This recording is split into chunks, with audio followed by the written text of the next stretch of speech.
La passe de 2 pour le rebranding Africa Forum. L'ingénieuse et futuriste idée du patron du magazine panafricain Notre Afrique, Thierry Haute, fait son chemin.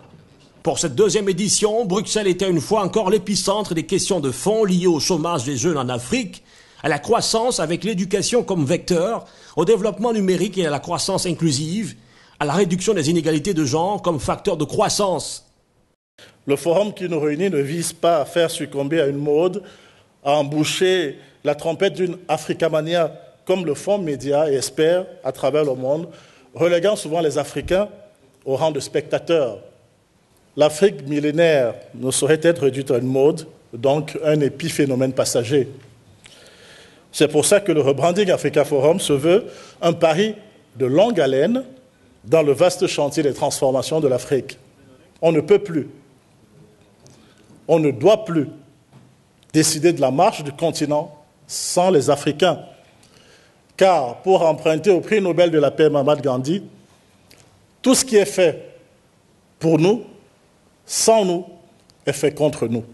Le choix du thème cette année, investir en Afrique, entreprendre pour l'Afrique, répond à la même exigence d'opérationnalisation du foisonnement d'idées sur le décollage économique de l'Afrique. En effet, investir et entreprendre sont deux facettes du paysage économique africain qu'il faut renforcer, canaliser et structurer. Mes pérégrinations sur le continent africain ont achevé de me convaincre que l'Afrique est déjà une terre d'entrepreneurs. Mais leur ingéniosité et leur détermination rencontrent de nombreux écueils, dont les moindres ne sont pas l'informalisation croissante de l'économie et la rareté des sources de financement. Le chantier de modernisation de l'entrepreneuriat est donc très vaste. L'Afrique doit urgemment et durablement devenir une destination plus courue d'investissements endogènes et étrangers.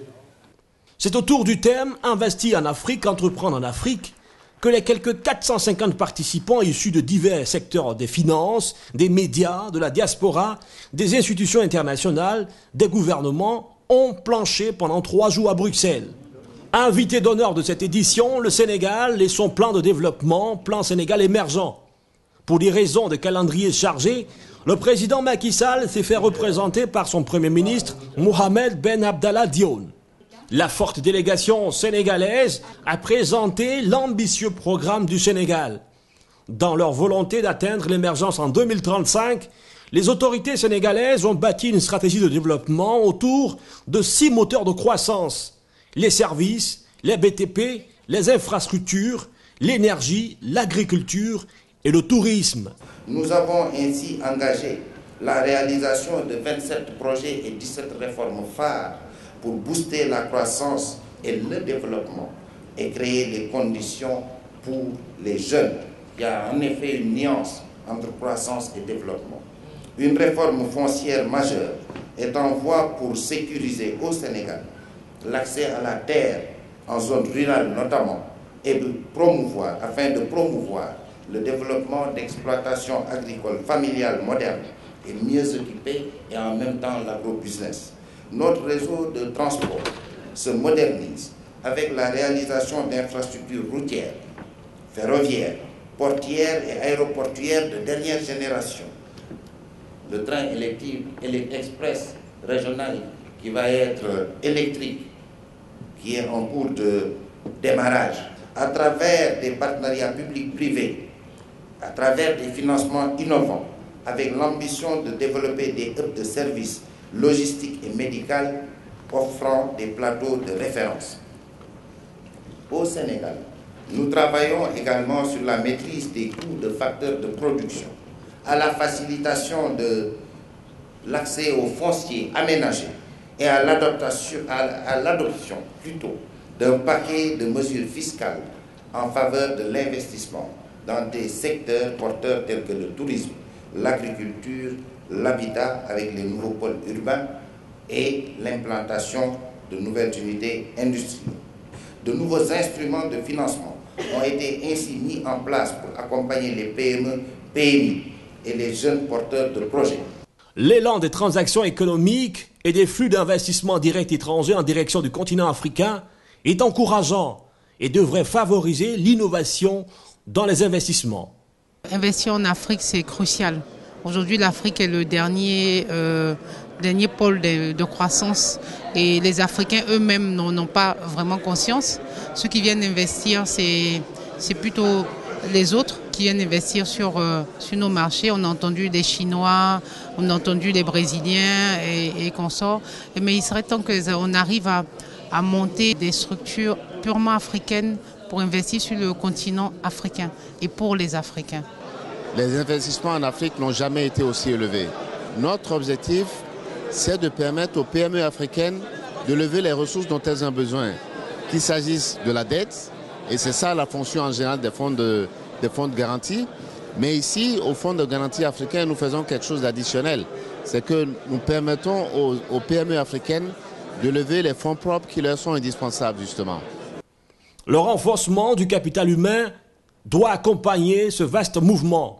Sur le continent, la question du chômage des jeunes, de l'adéquation des formations aux besoins des entreprises et de la spécialisation de l'expertise se pose toujours avec acuité, les femmes et les jeunes étant un potentiel encore sous-exploité. Ce rebranding qui, de mon point de vue, aborde des thèmes qui sont essentiels dans le cadre de ce nouveau départ de l'Afrique, justifiait que nous soyons tous présents. Alors, AfriSearch est le premier cabinet de recrutement dédié à l'Afrique, qui existe depuis 20 ans, avec des bureaux dans différents pays d'Afrique, et également en France. Et nous intervenons dans tous les domaines. C'est-à-dire, nous recrutons des cadres et des dirigeants pour les entreprises africaines et les grosses entreprises qui opèrent sur le continent africain. Alors, nous sommes partis du constat, et vous conviendrez avec moi, que la clé de développement, la clé de succès de chaque pays, quel qu'il soit, c'est les ressources humaines, le capital humain.